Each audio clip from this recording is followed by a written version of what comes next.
Si James 23 ang top local sa bahay nila kaya panoorin natin ang galawang top local. Dito nga ang pinakang highest niya sa zilong niya, meron lang naman siyang 58 matches at 44 na win rate sa loob lang ng 5 taon, o diba ang lakas niya. At dito ang ginagawa niya muna sa una, tatay muna siya sa damo sabay paglabas ng kalaban siya kanya papaligan sabay takbo. O diba ang galing, alam naman na level 4 na kalaban papaligan pa, diba ang taba ng kanyang utak. Dito sa sobrang taba ng utak niya, hinabol si Granger para saluhin ng bala para mapabilis ang kanyang uwi sa base.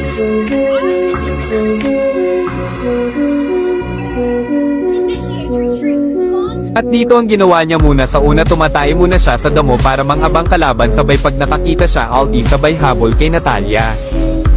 O diba kaya kung siya makakakampi nyo guys, napakaswerte nyo, mapapa-AFK ka pa sa sobrang taba ng utak neto. Dito tumatay ulit siya sa damo sabay pag nakakita ng maraming kalaban papaligan niya mag-isa para mapabilis ulit ang kanyang pag-uwi. O diba napakaangas ng spawn niya.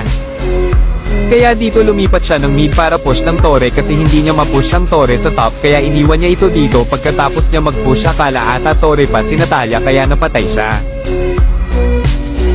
At dito sa sobrang taba ng utak niya, pati mapa nakalimutan niya, nakafocus lang kasi sa hero kaya ayun, napabilis ulit ang kanyang uwi.